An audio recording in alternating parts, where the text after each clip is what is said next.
What up, everybody? I'm your host, JP. This is my co-host, Josh. Hey, everyone. And welcome back to another episode of the FilmBros podcast.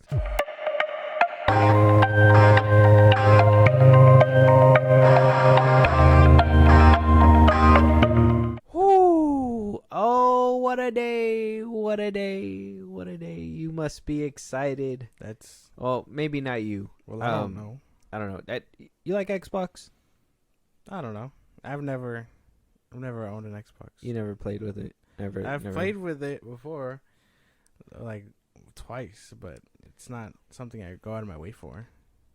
So you're a PlayStation guy. PlayStation. I'm a PlayStation man myself. I don't do no Xboxes, but it sounds like if you are an Xbox fan, you're probably gonna have a fabulous time because you guys are getting an exclusive Barbie themed Xbox and controller if you guys decide to go into a raffle for the new Barbie movie.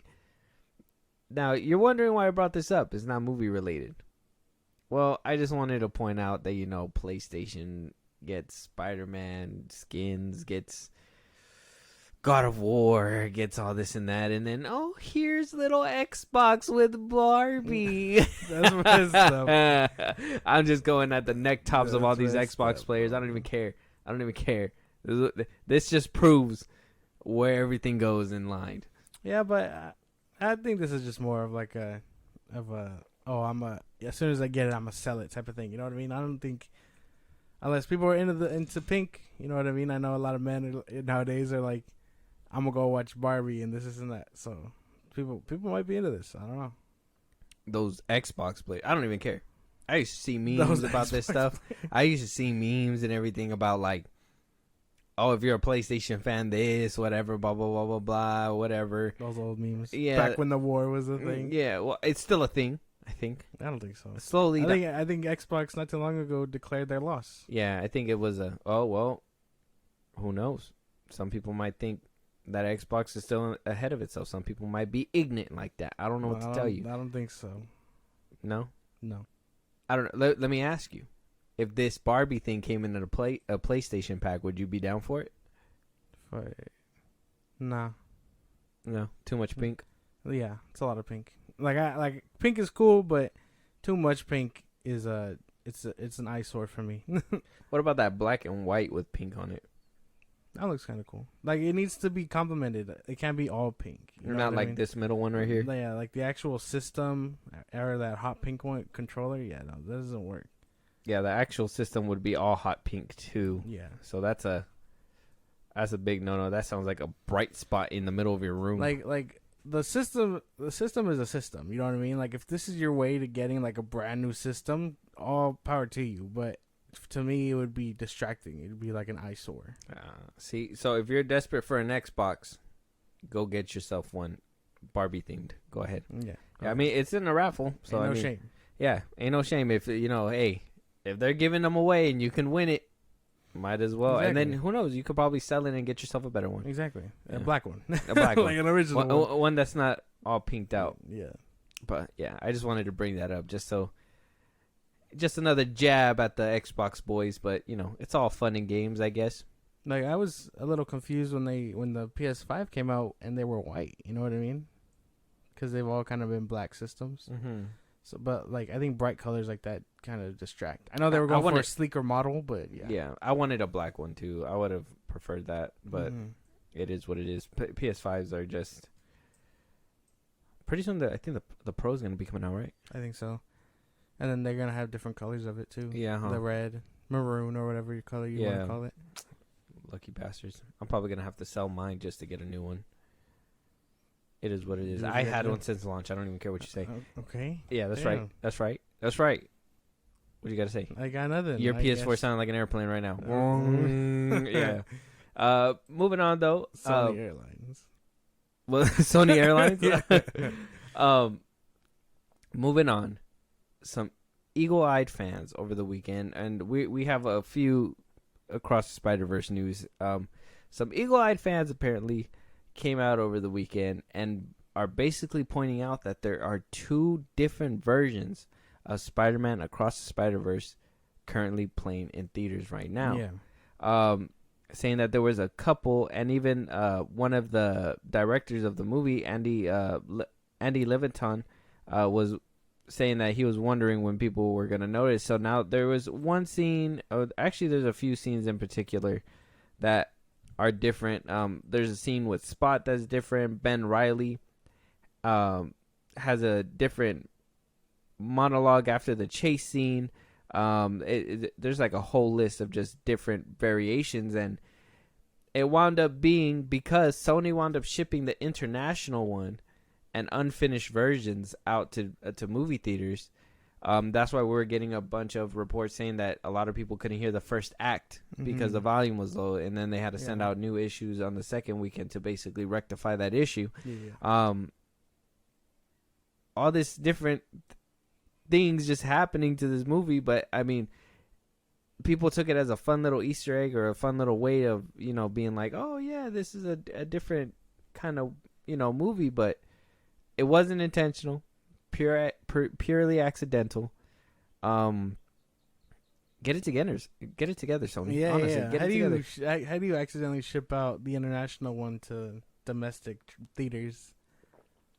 Like, it sounds interesting, but now I kind of feel like people might be robbed of the real movie. I don't think I noticed any differences when we watched it. We watched it twice. Yeah, I didn't notice anything. It was all either. the same stuff, I think.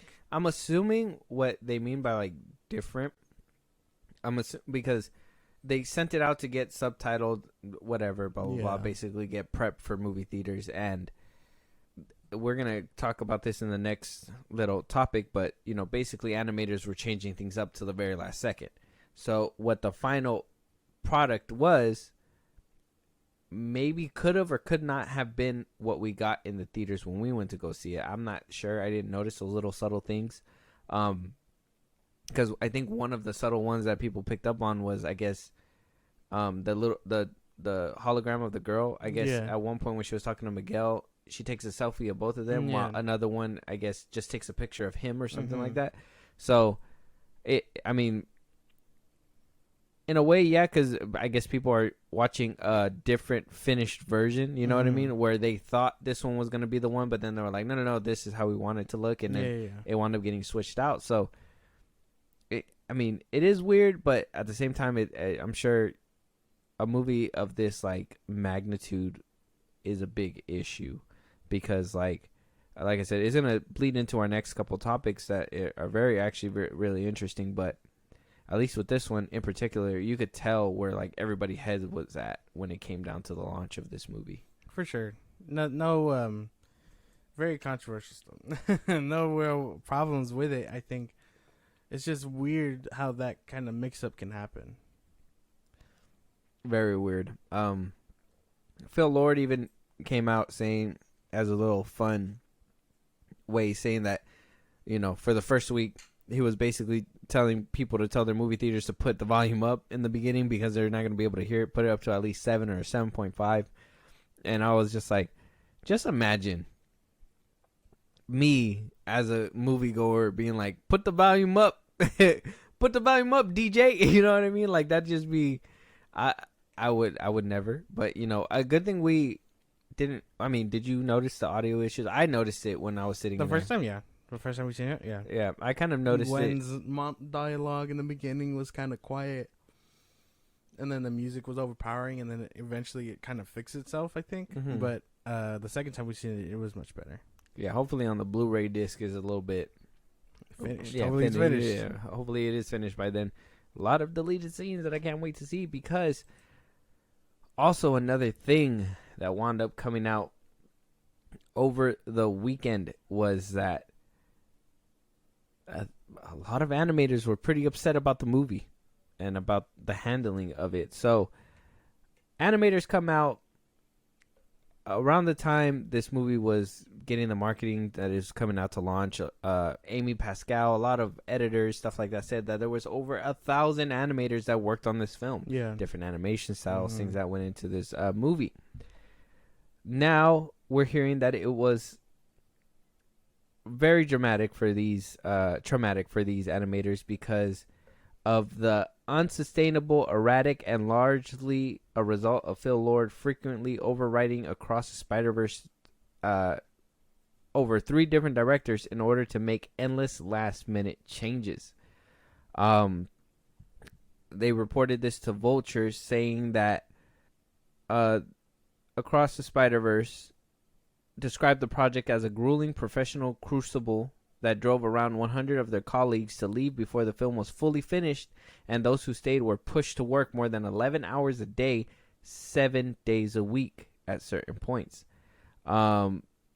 He also says that they were concerned for retaliation. Virtually all the struggles they dealt with on the film, like long working hours and consistent revisions to already completed shots, could be attributed to Lord's management style.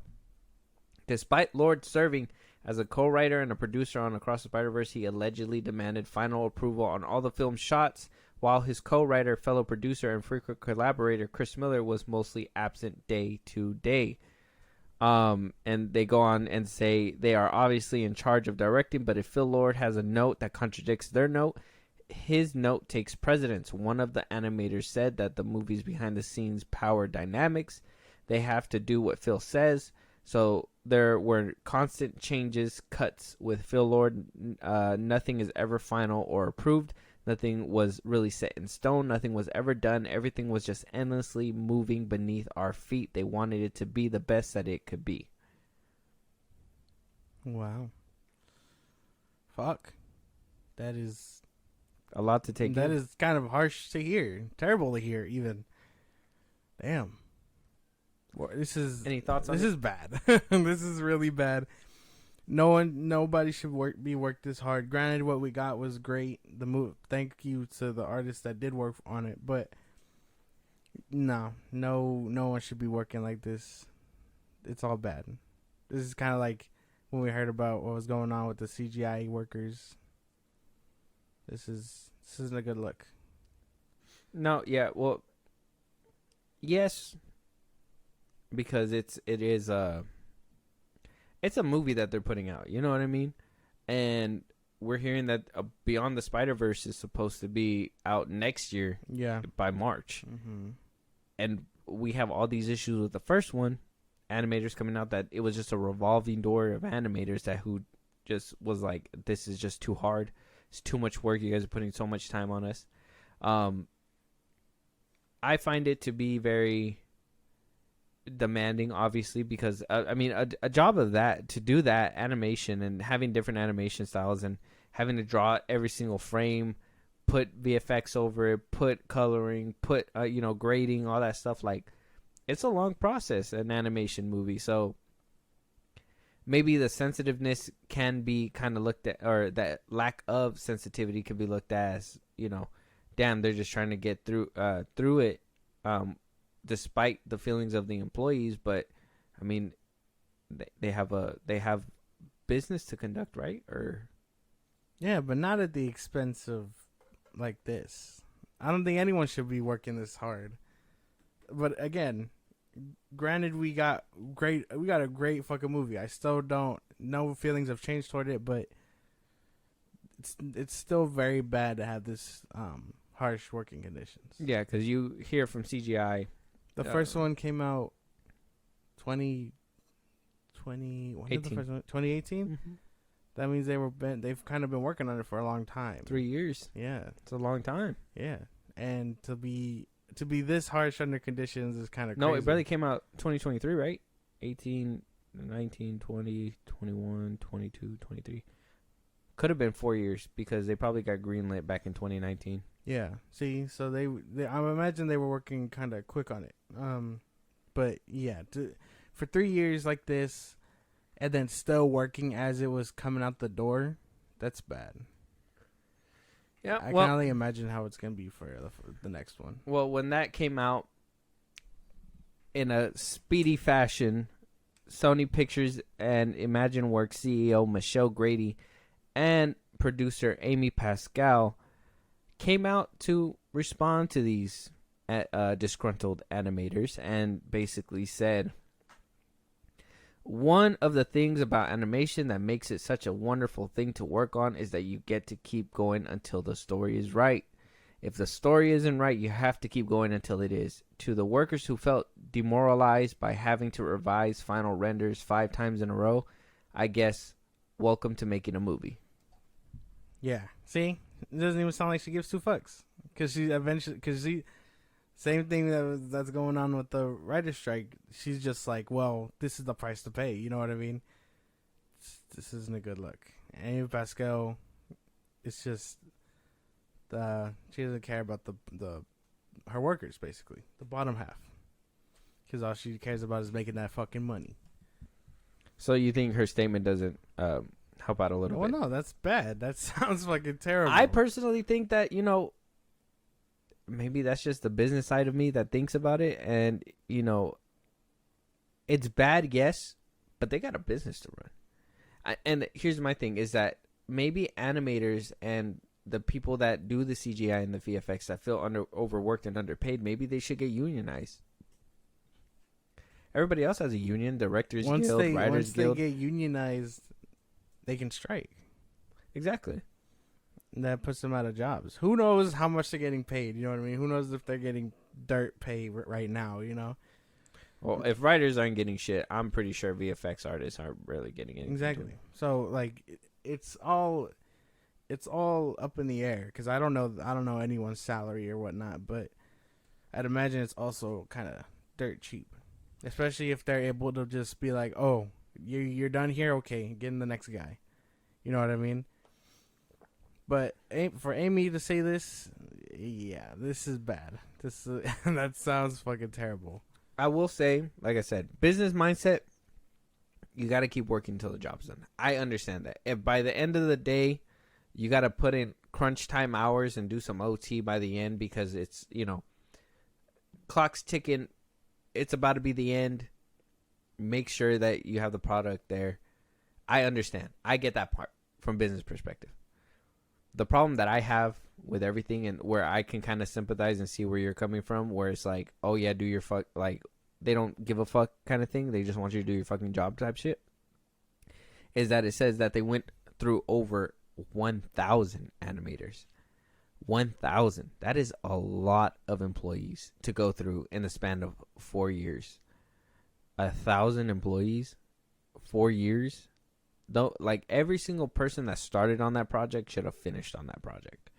There shouldn't have been 1,000 animators if it took 100 to do it, and you had to keep changing out those, I don't know, maybe 70% of them over and over and over again. You got to understand too, that's another thing. Working them that hard decreases morale because how she says for those that feel demoralized, that also decreases morale because you kind of see people who don't give a shit just kind of walk out. You know what I mean? And that you kind of look at them like, damn, I wish that was me. And then eventually that becomes them. You know what I mean? And then they're like, oh, well, I'm going to leave too. So, I mean, I can see where you're coming from. But from a business perspective, if the movie needs to get pumped out, the movie got to get pumped out. 4 years is a long time.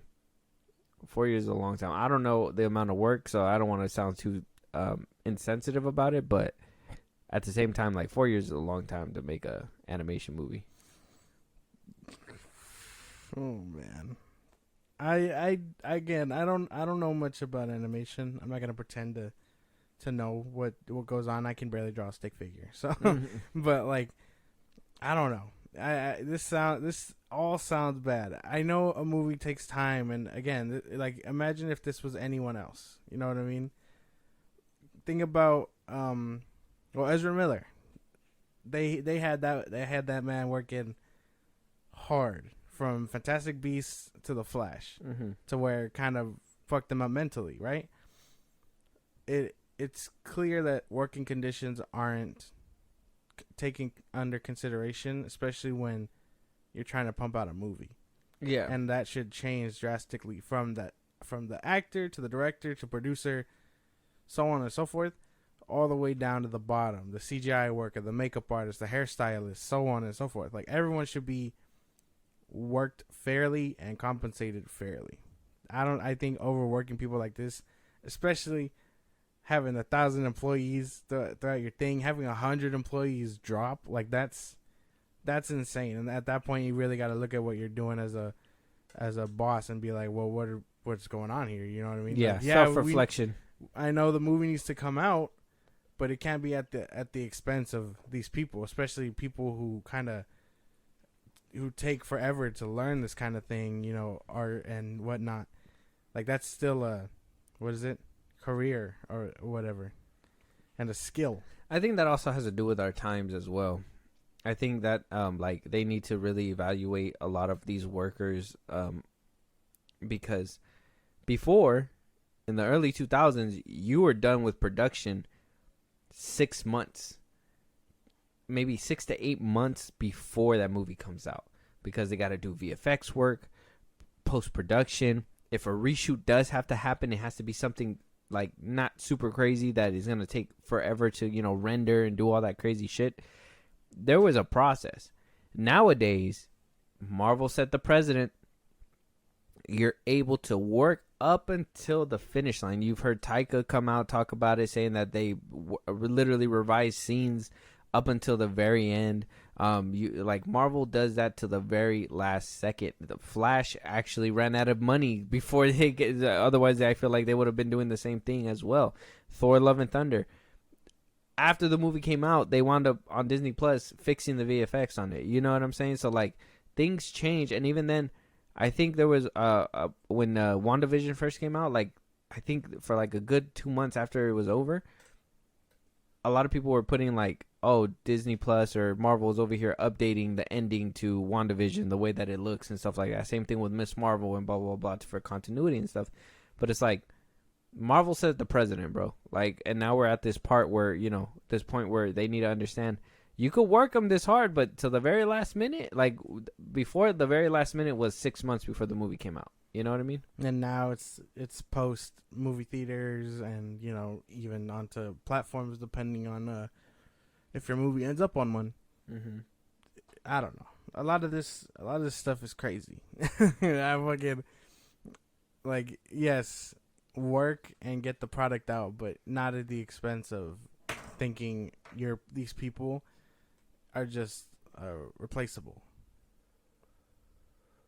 You're irreplaceable. Well, either which way, hopefully Pascal at the end of the day with this was just a, you know, a note that, you know, she had to show firm and toughness in the face of everybody else, and hopefully behind closed doors she came up to them and was like, guys, why didn't you just tell me? Why didn't you just tell me, guys? Let me get you guys some pizza. No. No. I know when my job is like, oh, Staff Appreciation Day, here's some cheap ass pizza. Go ahead and eat. I'm like, fuck you, pay me, dog. Like, no. I need a bonus. That's not how that works, man. I'm pretty sure she walked up in that bitch and was like, all right, which one of you said something, and then just let out shots. There's no way. Let the gun bang. Everybody on the floor. Who complained about the work environment? Like, this doesn't work. You better be lucky you still got a work environment here.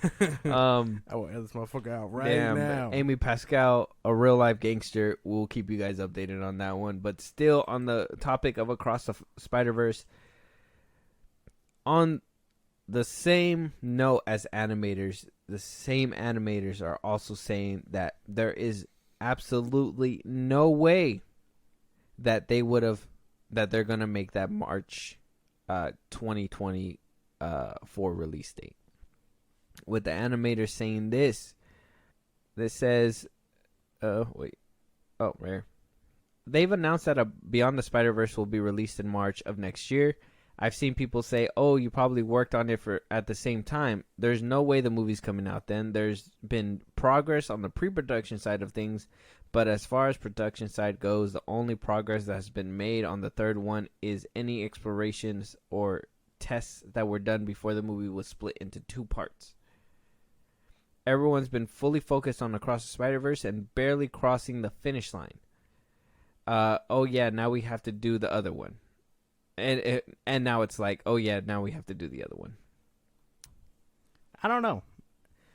I don't think it'll be here 2024 either. I wouldn't think so. Now, he did say that there is some. He said there isn't, but there is some rendering from whatever they probably had until they were like, oh, this is gonna have to be a 2-part movie. You know what I mean?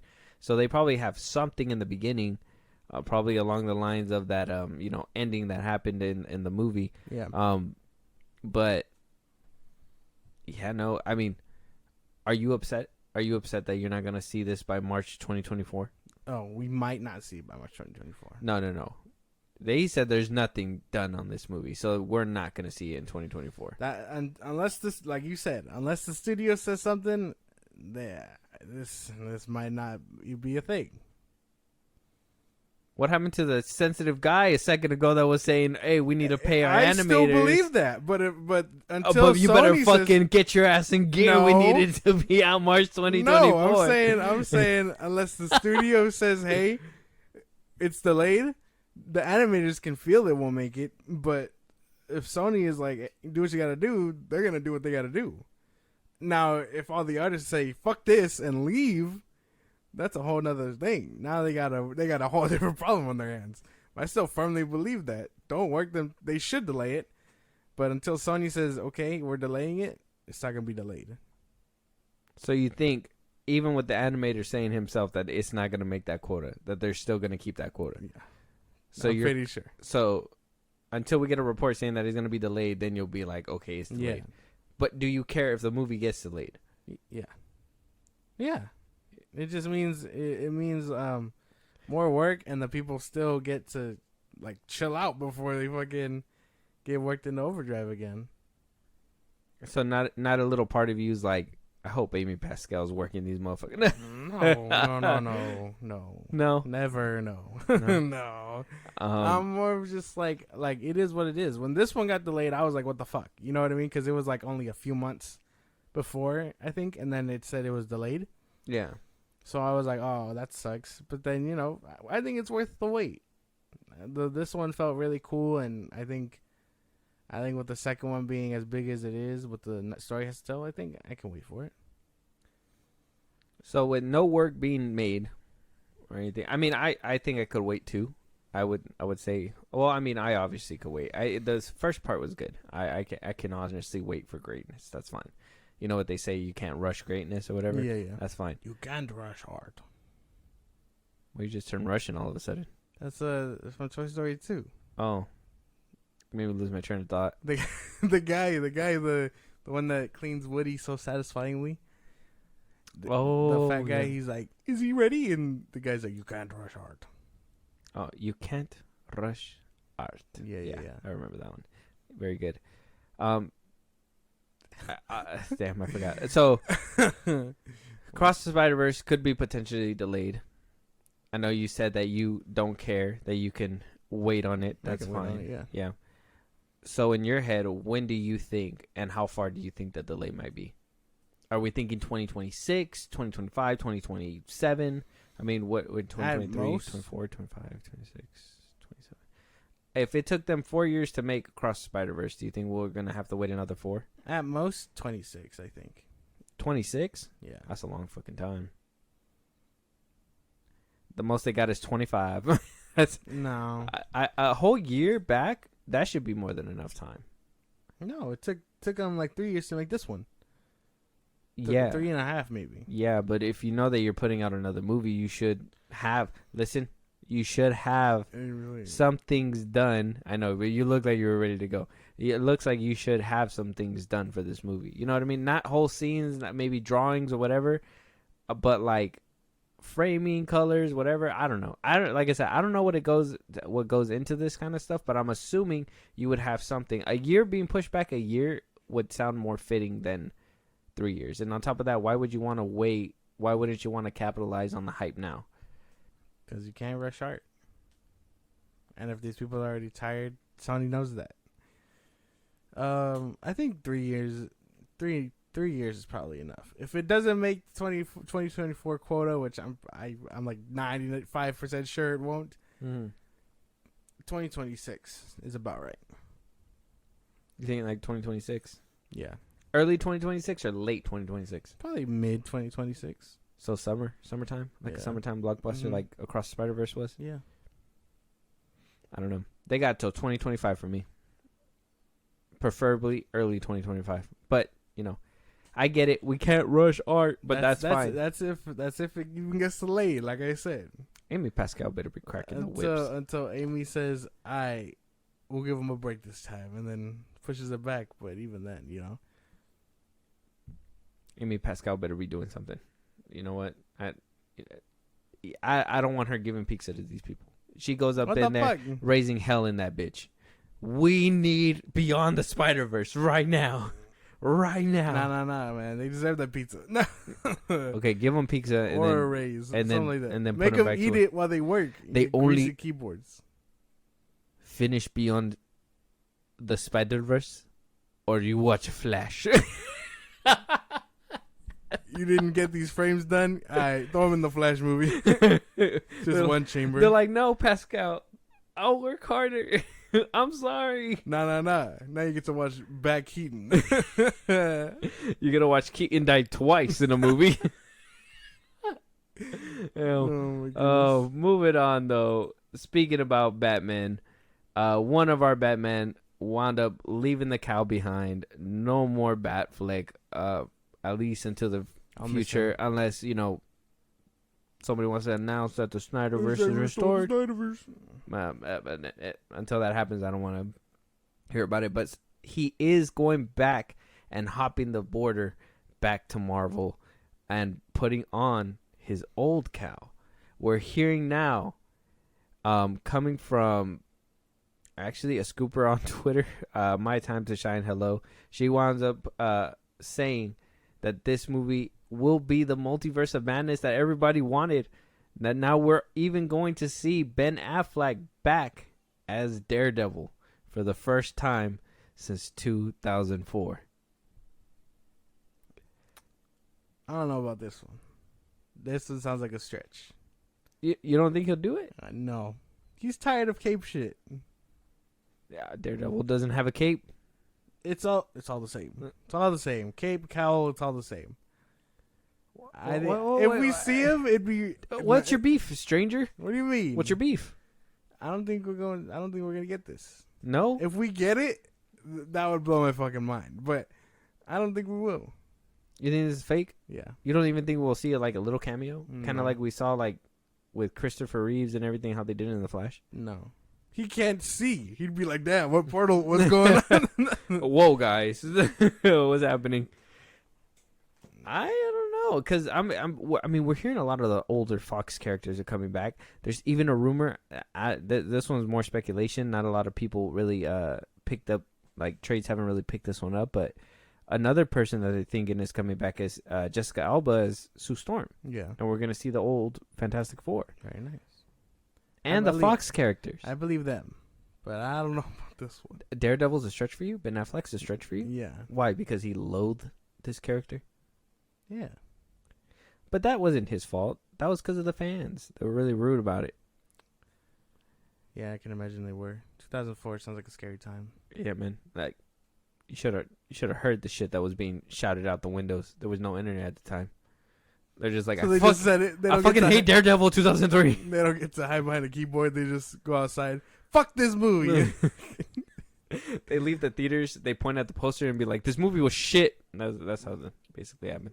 Throw their popcorn bucket. Yeah. Did you see that coming?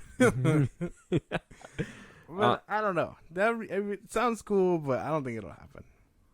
No, this one's a stretch. This one might be a stretch. Okay, because honestly, Deadpool 3 is becoming the movie that I'm very much anticipating. Like, this is my Flash. But I'm hoping this one's actually good by the end of it. I don't know, dude. So you're going to be the skeptical one. Well, I don't know. No, you're going to try to keep me in check. No. I'm just saying. If you want to learn from someone to lower your expectations, it should definitely be me. Because holy fuck. No movie is worth the hype. Not anymore. Damn you, Flash. I mean, again, it sounds Thwarted cool. again by James Gunn. It sounds cool. I don't know if I see it happening realistically. No. Did you like his portrayal of Daredevil? I thought it was all right. No, like it's decent. I like the bullseye in that one, and then like my favorite thing out of that movie is the Kingpin. This is an older movie. What are your gripes with this movie? Out of curiosity.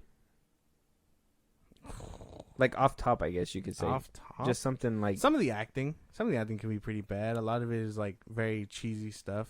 That's probably a good part of it. Did you like Kingpin? Yeah, I just said that. I really liked what's his name is Kingpin. I thought he did really well. Michael Caine, I think his name is. Yeah, rest in peace. Michael Caine Duncan. There you go. Rest in peace. Yeah, I liked it. I didn't hate it. I didn't like. I wasn't one of those people that was like, oh, I hate this Daredevil movie. I actually thought Ben Affleck did a pretty good job. I didn't like the suit, 100%. I think that was The one suit thing. is weird, yeah. I really liked his stick, whatever. Colin Farrell as Bullseye. Yeah, Brilliant casting. I like them. I don't know why he was wasted. I know a lot of people were saying shit about him, but I never understood why.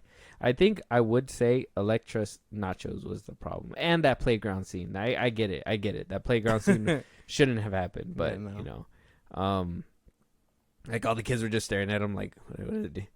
They're just romantically fighting up That there. guy's blind. She's beating up a cripple. Like, Yeah, nobody made a gripe about that. Nobody even like.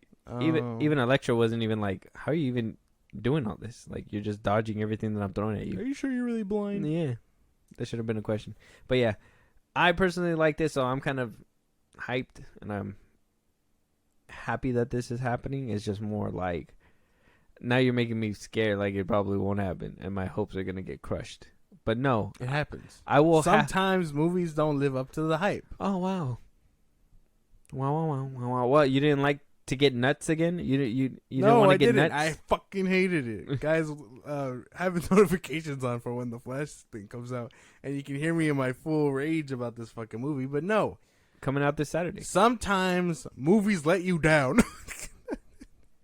and irredeemable franchises can never redeem you again. I feel very robbed, and if you can have your cake and butter and whatnot with this, power to you. But I don't think I see Daredevil coming back. Be Damn. excited for the X-Men, the F4. Hell, if we see Toby Spider-Man again, but again, I don't know. So you think everybody else but Ben Affleck's a stretch, Yeah. basically? Okay, I can understand why. He's a high-profile actor, well-known director. He's he's a busy man. Not too busy for Zack Snyder to do a scene in his backyard. So I mean, who knows? Maybe he can come back for a cameo. He liked Zack Snyder. He liked his Batman. He did. What do you call it? But I mean, again, if he shows up and we see him and it's all fine and dandy, then I'd be pretty excited. Like, you'd have me shocked. I'd be like, what the fuck? Actually? Like this will be the jaw-dropping one. Yeah. I'm hoping this is the movie. I hope they can keep everything under wraps. If this is a big multiverse movie where we're gonna see a lot of cameos and stuff, I hope they're able to keep everything under wraps. Yeah, for sure. I know for a fact, like, Multiverse of Madness got leaked. That one had gotten leaked, but I didn't believe it because I think that was like the first big scoops that I was actually like looking at. So I was like, oh, they're not gonna actually be able to get this kind of information. But when I seen it on screen, I was like, they were right. Yeah. So I'm kind of thinking I'm putting a little bit of faith on it, but at the same time, it could be something that can be happening and could be ultimately cut out at the end of the day. So For sure. you know what I mean? So who knows? Fingers crossed. I mean, hopefully we get to see Ben Affleck as Daredevil again. Maybe in an updated suit, a cooler suit. Not the one from 2003, please. Don't We're do gonna that. see him in more leather. That'd be funny. What's up with that choker too? It was a weird design. 2003 was wicked. It was a wicked year, I'll tell you. Moving on though, Simon Pegg giving an update for The Boys season 4 on the red carpet of the new Mission Impossible movie. Collider wound up asking him about his return for season 4 because, as we know, Simon Pegg's character, Huey's dad, has not been seen since season 1, I think. We didn't see him in season 2, huh? 2 or 3 I think we saw him in 2. for like an episode, but Yeah, season 3 for sure we didn't see him. He showed up in one episode in season 2, and Okay. now he hasn't been around for season 3. Yeah, so season 3 he wasn't around, so we did hear that he was coming back and he was going to be in a few more episodes in this one, and he basically confirmed that, you know how crazy the boy The Boys is, it's gonna get crazier. I had so much fun on that show. Um, even winds up going as far as saying that I'm in about 4 episodes, and it was a joy to be back. It's a great crew. They're an amazing bunch of people, and that show is sick as fuck. Which, it is a sick as fuck show. But he played Huey's dad. I love Simon Pegg. I think he's a great actor. I think he's a great director and a producer. I think he really loves acting and stuff like that. So, seeing him back for season 4 of The Boys, and then him saying that he's gonna be in like 4 episodes, I wonder like what that's gonna be about. Especially like how we know that season 3 ended. Yeah, watch them fucking murder him. The fucking Homelander is just like, fuck your dad, and then stabs him in the chest or something. Damn, that should be crazy. I'm pretty sure he has a death coming. Yeah, because the ending of season 3 really showed it. And exactly, and he saw Huey butt ass naked fighting him with Soldier Boy and Butcher. So that shit was crazy too. Fucking, this show is fucking diabolical, as Butcher would say. But that's cool. We know it's sick as fuck. Thank you, Simon Pegg, for confirming what we know. Good to know he's coming back though too, because I was kind of wondering that too. Huey just goes off to fight, join the bad guy in the fucking campaign and whatnot, and we just never see him again. Yeah, so all of season 3, like you would have thought, him putting, because in the beginning of season 3, he basically put like all that soup shit behind. Basically, was doing things like by the book. So why wouldn't he have like made amends with his father? Yeah. So I mean, shit. Good to know he's coming back. Can't complain. Simon Pegg is pretty cool. Yes, exciting. But Josh, I do have a question for you. Do you have an issue with trigger warnings? No. Let me a better question. Are you offended by movies? Have you ever seen a movie and it just offended you so bad? There's only one. And it wasn't because of anything poking fun at me, but very offended as a fan. But that's about it. What movie is that? Don't make me say it. I gotta ask. It was The Flash. It's because of the baby thing. It left me offended. I was, and it's completely different to this. I'll let you explain it right now, but there's variations to there's levels to being offended of films. It doesn't have to directly jab at you or whatever you've been through, but you can feel robbed by a movie. So much so you're very offended that you saw it and gave your money up to it. You know what I mean? No, that doesn't make any sense. Being offended and being robbed are two different things. No, you can be very offended. As a fan, you can be very You're offended offended that this for happened. being robbed? Robbing you is offensive? Oh, no, it's like one of the things. It's one of the side effects of being offended. Oh, shit. There's levels to this. So, Quentin Tarantino comes out in an interview basically saying that feeling offended during movies is the equivalent of having a narrow mind. So, the full quote is right here. La Liberation had asked him what is his thoughts on trigger warnings, and he says, I reject the word offended. That's his very first sentence. And he says, anyone could be offended by anything, frankly. I think most of the time, and there are no doubt some exceptions, saying that you are offended by a film is the first response of a very narrow mind. I didn't like it, and here's why, blah, blah, blah. But, man, being offended, art is no offense. And although in rare cases I can understand it, it's just ridiculous to be offended by a content of a film. I think that's fair. I think that's very fair. Films and art can be very blunt with their things, and it isn't. It depends on how the person takes it, and each person is going to take art differently. Mm-hmm. So say there's a movie about suicide or whatever. Someone may see this and be like, wow, they portrayed this beautifully. You know what I mean? And someone else can be like, I feel very offended because they were just outly portraying suicide. You know what I mean? Two different things. People just do it differently. Trigger warnings give you that thing to be like, oh, okay, now I know what I'm getting myself into. But at that point, should a film feel the need to censor itself fully to be like, oh, this is the message I want to convey. Yeah, very, very well thought out of you. I like that. That's a very good response. I appreciate that. Thank you. Yeah, here's a cookie. But you gotta hit it with a. There you go. No, start choking over here. But I don't know. I think I don't know. That's why I kind of like talking about Quentin Tarantino, because he's a very interesting mind to pick at. You know what I mean? Especially since he's an older cat. I don't agree with half the shit he says, but it's very interesting to just be like, I wonder what he means exactly. Yeah. He even goes on and kind of gives his own experience.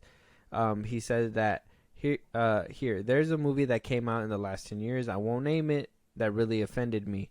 But the more I thought about it, the more I realized that it was my problem, my fucking problem. I found it racist. I wanted to punch the director. I still think it's a racist movie, but it's just a fucking movie, man. So, I mean, you're right. Obviously, being offended is always going to happen. It's very subjective. But, like, I guess he does have a point having that label. The art shouldn't have a label on it to be like, oh, don't watch this because it may have X and Y, and you're probably not gonna like X and Y or whatever, right? It's just like if I'm watching something, right? Like I told you, we just did the review for Extraction. If you guys haven't seen it, go watch it. I didn't like the whole kids thing, right? Yeah. And to me, it was like, I wasn't offended, but I just didn't like that. You know what I mean? Yeah. So I haven't watched the movie since until we watched it to do the review or whatever. Like me, that's what you can do as a thing. But then you have the people that take it overboard and be like, "Well, I'm gonna write a letter to the mayor and to the president and all these people because you made movie banned." Yeah, like you really like when people started. What was that one movie that really caused a stir, and they really wanted it banned? The Interview. Yeah, that was one of them too. The Interview, that was because of Kim Jong-un, and then it wound up getting released somehow online. And yeah. So but yeah, Quentin Tarantino has a point. I mean, but at the same time, I understand trigger warnings because it potentially saves somebody from getting mad and starting a big deal. Yes, because at least then you were warned about what you're getting into. That shit always feels like like. What is it? When you're doing something, say like back in high school or something, right? And you and a group of people are doing something you're not supposed to do, but you're having fun. Yeah. And then you have that one person in the group that grows a conscience all of a sudden. It's like, I don't think I want to do this anymore. And they walk away. But not only do they walk away, but they make it a big deal that group is still doing it, and then basically gets that whole shit shut down. That's literally the equivalent to like trigger warnings for me. You know what I mean? I think that people are watching it, but then you have those one people that see that warning, go and check it out anyways, and they're like, oh, they're still doing it. That still makes me mad, and they point fingers and make a big deal about it, I think I get what you're saying. I don't know. It just depends because, again, it could be a very serious topic and be like, oh, this like, what's the best example? 13 Reasons Why, right? Remember when that show was a big hit? Yeah. It got like 4 seasons, right?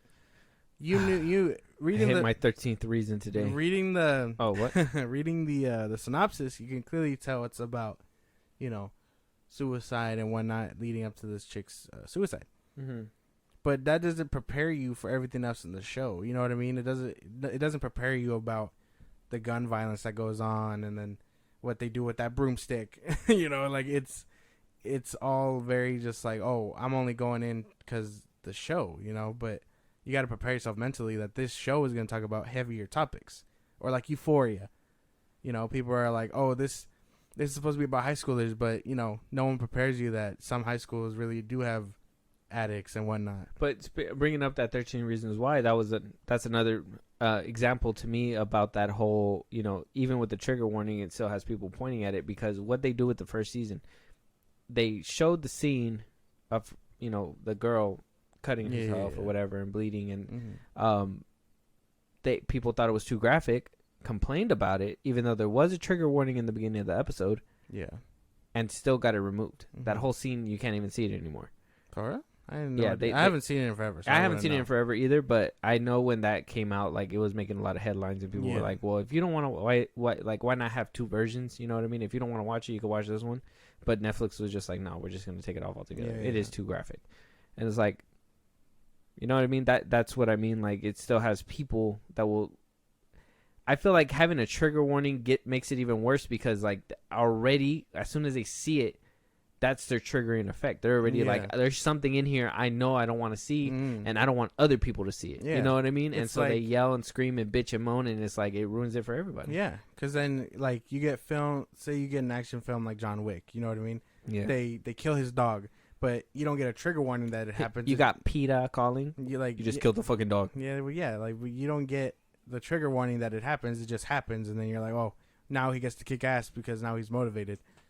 Fuck. But yeah, you know what I mean? It depends on what you're watching, and as much as a trigger warning would be helpful to people on more serious like topics and, you know, depictions of things, I think, like you said, it also is a giant red flag on top of what you're watching, and that kind of impacts viewership. Yeah. Because now you got people that are like, ugh, I don't know if I want to watch this because it has so-and-so in it, when they could just go in and be like, oh, it has so-and-so in it, and then just never watch it again after the fact. Yeah. But they saw it the first time. Yeah. Basically. So, yeah, Quentin Tarantino might have a point. Is this a rare W for Tarantino? Honestly, I would say so. Like, I wasn't vibing with that whole dog stuff last time. But, yeah, no. But this one makes sense. You know what I mean? The dog stuff, and what was the other one that you were having some contingency with? I don't know. He says a lot of shit out the ass. It's crazy, but it's funny too because now I want to propose the question then to the audience for social media purposes. But do trigger warnings make a difference on how you view things? You know what I mean? If you see a trigger warning about something you don't like, do you click off? Do you watch it anyway? Like I kind of want to hear from you guys. So yeah, same as I. Hit us up on our handles at FilmBros Podcast on Instagram and Twitter. Moving on, we wound up hearing as well from your favorite person in this. You stop saying this. What? Your favorite person? He's not my favorite person. But you don't even know who I'm talking about. I see the picture. You don't see that. I haven't announced it yet, so you don't know. That's not how this works. I can see him right there. A second ago, you were blind. They don't know who it is, but I know who that is. He's your favorite guy. Oh, wow. You like the Suicide Squad. Wow. You liked if you guys, Peacemaker. I didn't like Peacemaker. Yeah, you did. It was tolerable. No. You liked it. Tolerable. You were singing the intro all over the place. I was doing the dance in my room. I was doing the dance in my room. Oh, damn. Was it? You really want to taste it? See, I didn't even remember the theme song, but you did. But I remembered it because I hated that much. Nah. You a super James Gunn fan, intro. bro. People are like, oh, it's so good. I'm like, how? It's the most annoying fucking song with them dancing. It's the annoying shit. It's a bane of my existence. I really hated that hot Cheeto eating guy. That shit was annoying throughout the whole show. Anyways, I don't know. I can't remember his name. Well, Variety wound up getting, and I told you already that this came out of the podcast with Michael Rosenbaum Inside of You. Yeah. We broke down a little bit, but now this seems to be making headlines, and I should have been on top of this because I did hear the whole podcast, and I don't know if this is a new portion, but for the most part, I feel like I heard this. So, anyways, but sounds James Gunn basically says that superhero movies are getting lazy. They asked him about superhero fatigue. He said it's not necessarily superhero fatigue, but it's a big quote. But here, I will read it for you guys. So here we go. He says on the podcast, when asked if DC Studios and Peter Safran will overextend itself with content, and if superhero fatigue is on their minds. And he says, we're going to be careful with the product that we put out and making sure everything is as good as it possibly could be. People have gotten really lazy. People have gotten real lazy with their superhero stories. And they have gotten to the place where, it's a superhero, let's make a movie about it. And then, let's make a sequel because the first one did pretty well. And they aren't thinking about, why is the story special? What makes a story stand apart from the other stories? What is the story at the heart of it all? Why is this character important? What makes the story different that it feels a need for people to go see in theaters? People have gotten a little lazy, and there's a lot of biff, pow, bam stuff happening in movies, and I'm watching third acts of superhero films where I really just don't feel like there's rhyme or reason to what's happening. I don't care about the characters, and they've gotten too generic. He also says, I love very serious superhero movies, and I like very comedic superhero movies. I like ones that are murder mystery, but it's with superheroes. I like to see those different type of stories as opposed to seeing the same story told over and over and over again. So we know what he's talking about.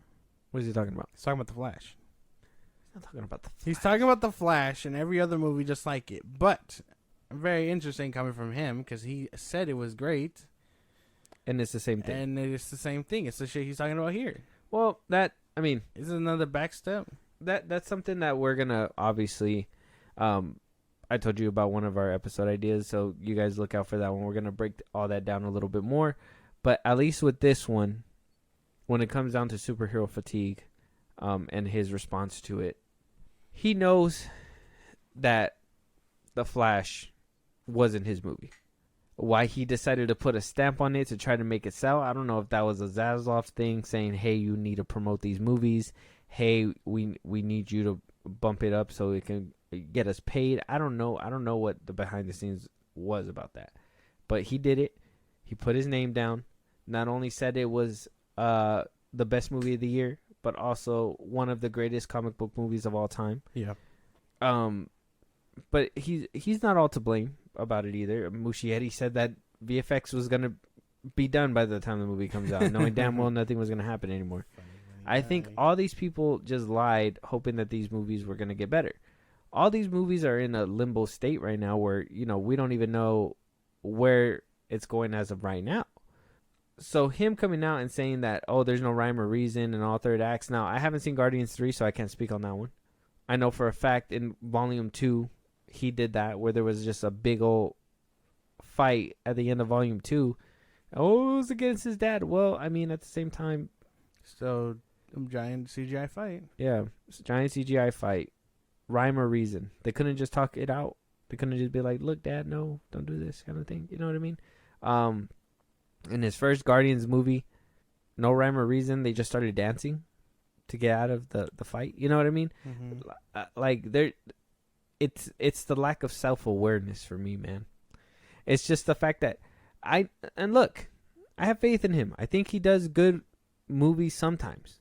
I will say, like, the Suicide Squad is one where, like, it was a giant CGI battle at the end of it, but it built up to something. Like, it actually had a payoff. Same thing with Brightburn.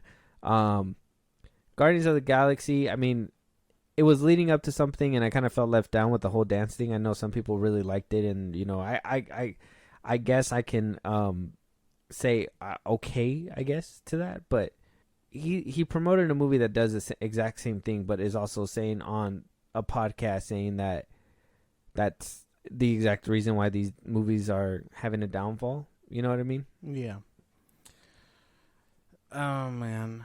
I don't know. I think I get what you're saying. I just, there's a lot of movies like this where it's like, boom, bang, pow. We don't really care what their ambition is, It's a lot of just, oh, now we have to fight because of it's the ending and people need a big thing to remember. That just comes with the formula nowadays. Since MCU dominates the box office, you're kind of just like, well, that's what we expect. DC had the Flash, and then Black Adam is a repeat offender. You had Shazam 2. Hopefully Blue Beetle is a little different, Aquaman and whatnot, but it's been a thing for a while. But I don't think it's all movies though. It's not all. Some of them stand out, yeah. And you're very visibly like, okay, I care. I'm very invested in this. I hope it gets a sequel and whatnot. But I will say there is some that do get random sequels and get greenlit, but I don't think it's all of them. I don't think all movies have come to that point. All superhero movies. Maybe not all. Just the ones in recent memory. I mean, there's one that we just watched recently, that Bloodsport or Bloodshot, whatever. Yeah. That movie. That shit was boring. That shit was ass. Quick bro. review with the FilmBros. That shit was boring. It had Vin Diesel. It came out during, I think it came out after his last Riddick movie. He didn't have a franchise. He had the Fast franchise. Is that what happened? I think so. Riddick flopped, and I think he tried to do this one to like make a name for that character. It was a DC movie, right? It was meant to be DC. Oh, it came out in 2020. Bloodsport or Bloodshot? Bloodshot. Yeah. No fuck. I feel like that's During the pandemic. I feel like that is very Mandela effect. There's no way that March movie feels 13th. older. It was like right there when the pandemic was starting. That movie feels so much older. There's no way that came out recently. What the fuck? Either way, it's ass. No action fight. Not very memorable. That's probably a bad example. Yeah, that movie was garbage. That's an example. That's a good example. That's a good example of a movie having a big what not to CGI do. fight. Exactly, big CGI fight, no story. They were just like, let's put Vin Diesel in a tank top and put him, to fight people. It's like, nah. Take the time, make the movie. I'm hoping, Care about what you're writing. That's a big thing. and I mean, hopefully we get that carefulness out of James Gunn, right? Especially with his new DCU around the corner. Hopefully the DCU isn't repeat offenders of this thing he so says he hates. Oh man, he just looks like a villain to me. is that just me or? James Gunn Yeah, like a villain. Yeah, like I'm not even trying to be an asshole. Oh, or he's nothing. plotting. He looks like. Doesn't he look like he just bites people? Like he just wants to come over here and. He just be like chomp, Chomp, yeah, chomp. chomp, and then afterwards he'd just be like, "Blue beetle." I don't know. Anyways, He flies away. moving on though with James Gunn actually, and hearing new reports saying that we got potentially our Superman Lois and our Lex Luthor. So let's start with Lex Luthor because it seems like we're getting one or the other Skarsgård brother, and at this point, James is just like, I don't give a shit who it is, just pick a Skarsgård because we need that within this franchise. Alexander Skarsgård and Bill Skarsgård. Alexander Skarsgård has been in multiple movies. I can't think one off top, but I know Bill Skarsgård's been in it. So I mean, he was the clown in that one. So, But he was just in John Wick 4, man. oh, and in John Wick 4, yes, very good, Disrespectful. and like his character. You fucking suck. Mm-hmm. More on that later. I think he could probably, because of that role, I think he could probably pull off of Lex Luthor. Oh, because of that role? Nah, I don't think he can pull off a Lex Luthor because of that role, bro. I think so. He didn't. Yeah, well, that'll be later. I would see Bill Skarsgård as more of a scarecrow, or like a Riddler. I'd say a Riddler too. That's messed up. Scarecrow or Riddler? That's not bad. Scarecrow more, but Riddler, man, that is crazy listing. I could see him looking like a Riddler, like a very hair comb to the side like this, and then with the top hat, like an actual comic accurate Riddler. The one we had for Gotham. Yeah, one with like a coat and everything with the Riddler all over him. Like I could see him wearing that. Maybe, yeah. I'm onto something. And then You're like, walk with me.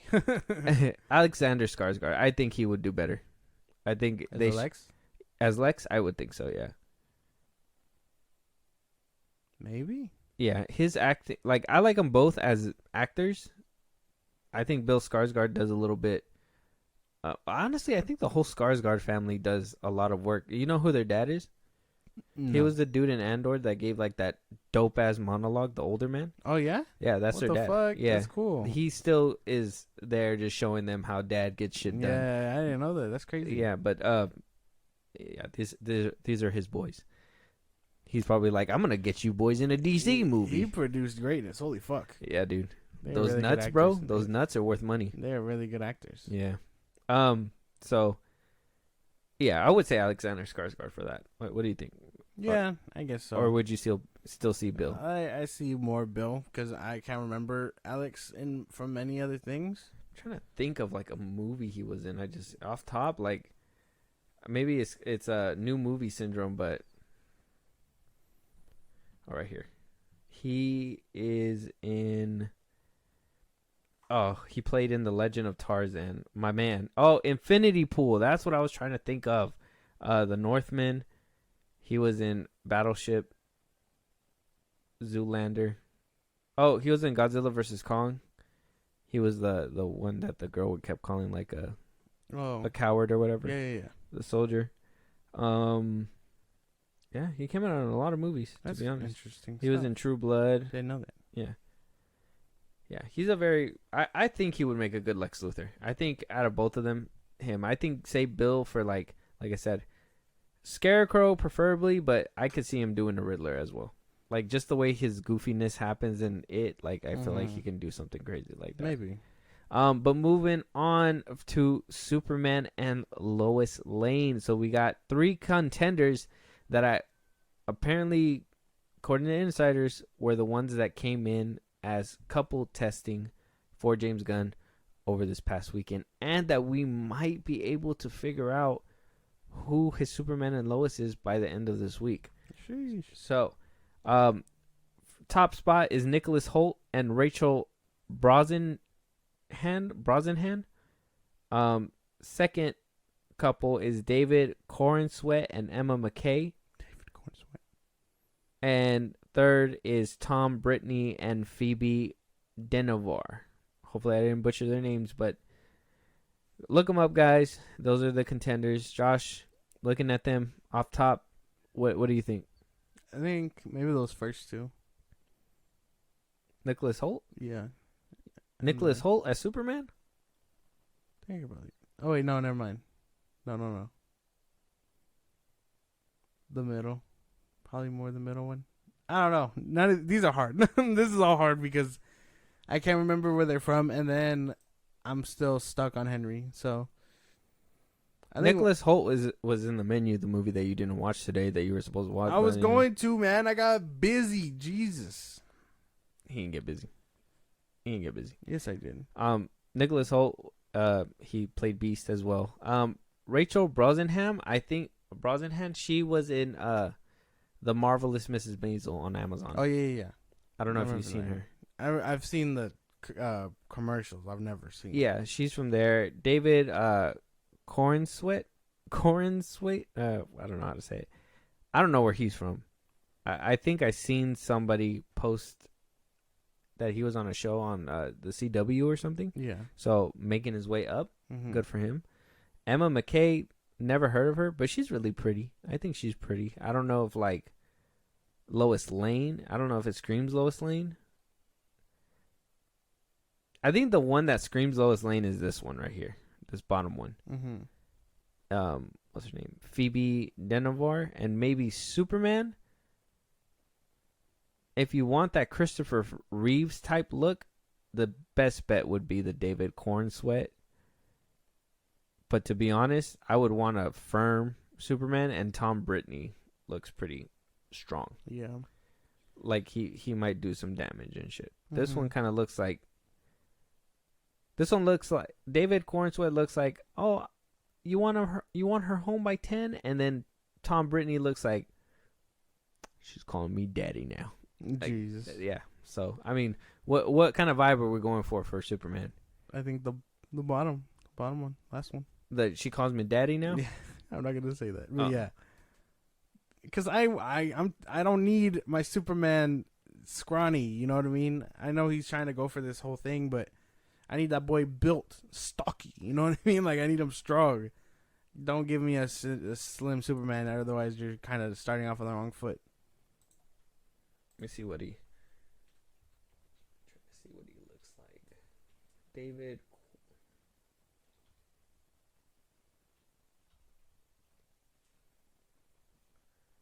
There we go. David Corenswet. Let me see. Images. Him as Superman. Oh, yep. There's some fan ones already. Wow. Somebody just put him in the MOS suit. This fucking guy who does shit like that. Oh yeah, he's kind of scrawny. He would have to like get yoked a little bit. Yeah. He could probably get yoked. That don't look like a Superman to you? No. No. Damn, they're quick with these fan arts. They need to be built, a little bit. You know what I mean? Even Tyler Hoechlin's Superman is like built. Oh, padding.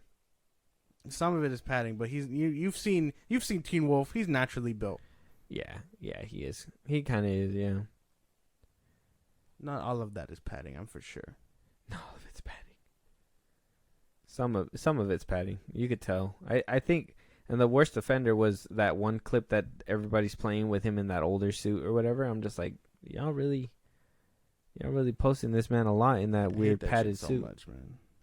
That they post that a lot. Yeah, that and like it's just overused, and the suit is kind of cheap. I think. Like you wouldn't post Spider-Man in his wrestler outfit. You know what I mean? Like that's not how that works. Oh, so you just don't like that they post him a lot in that suit. Yeah. But it's not a little fun nod for you. It's not like, oh yeah, like this is like his old suit. Fun at first, but everyone overuses it to be like, oh, this show is peak. But I'm like, that's the only clip you show in. So come on now. Even that one scene when they were like, oh yeah, like this can be a movie or whatever in that one fight scene or whatever. Yeah, that shit don't even look that good. And then after that, nobody ever posted about it ever again. Exactly. Got shut down quick. Mm-hmm. Yeah, man. But these superhero castings, I mean, only time's gonna tell. I still want Henry Cavill back though. It's really hard to see anybody else do it. And like, it's getting to the point where like I'm now feeling that it's time to let go. I feel like I'm out of fight in me, man. I can't fight for Henry Cavill no more, bro. This is where we tap out. Yeah, I mean, I've kind of been tapped out. That whole, I don't think I covered it in our review, but when he says bye to Ben Affleck, I'm just like, damn, that's. It was that you saying bye? Were you like, what? I was like, some other time. You were like, another time then. Mm-hmm. That shit had me. I was like, fuck. It's okay. You'll see him in Daredevil. I mean, not Daredevil. In Deadpool 3 as Daredevil. Maybe. But yeah, I don't know. I'm still stuck up on Henry also. Again, whoever this person chooses is in for some luck or bad luck because they have to follow him up. You know what I mean? That's true. Good or bad, Man of Steel, Zack Snyder's Justice League, like BVS, like you're going to have to follow that. And I don't know any of these people that are good enough to do that. So yeah, actor-wise, the only actor I know who can act but just doesn't get recognized for it for whatever reason is Nicholas Hoult. Yeah. I don't know the other two. I haven't seen them act, so I would have to look at some of their things. The only person that I can think can out-act Henry Cavill as Superman is probably Nicholas Hoult, but his look doesn't fit Superman in my opinion. Mm-hmm. Maybe that could change if he gets stocky, who knows, but was he stocky as Beast? No, he wasn't. He was scrawny, huh? He was still kind of scrawny, and then when he would turn, he was just Beast, but a little like. What about towards that, like the ending ones, like Apocalypse and stuff? They didn't make him more beefy either. He was just still scrawny. Yeah, when he fights Wolverine in Days of Future Past, he was still skinny as fuck. Yeah, I don't think I've seen him beefy at all. So he would have to beef up. Everybody except for Tom Brittney would have to beef up because he already looks beefed. He would just have to obviously get like completely six-packed out. And why didn't James Gunn choose what's his name? The dude that plays Jack Reacher. Or not Jack Reacher. Alan Rickman? Alan Rickman. That stocky motherfucker. Damn, he is too stocky. He's too stocky. But he looks more like a Homelander to me. Like if he were to be in the suit. Nah, man, he could do Somebody said the only right choice. You think so? No, I don't know. They chose the wrong picture for that lady. I don't know the fuck. That picture doesn't scream Lois Lane or like model type. It screams more like I'm just taking a nice picture. Mm-hmm. Like her smile is decent, but the entire photo looks very like wrong.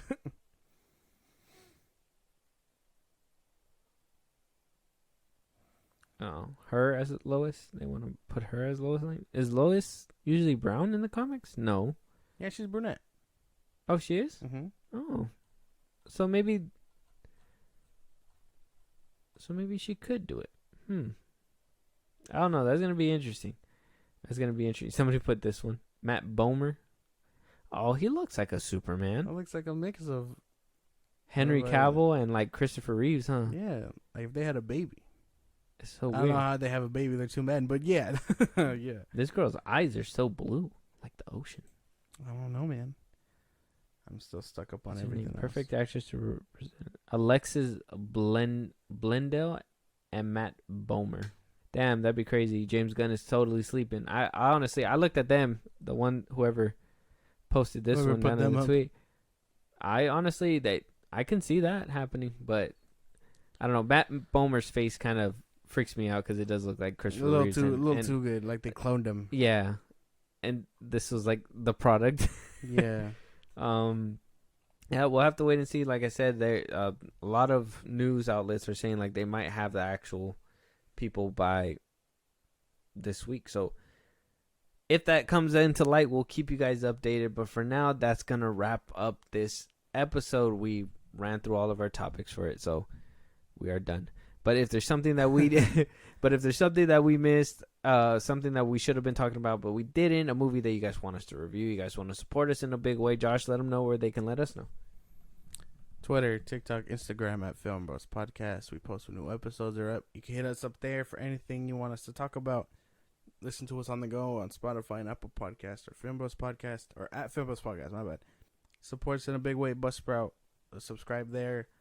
Links are in our bios. You get special shout outs and special perks and whatnot from us. When it's all said and done, subscribe to our YouTube at FilmBros Podcast. Yeah, and with that being said, I'll talk to you guys on the next one. Talk to you guys later.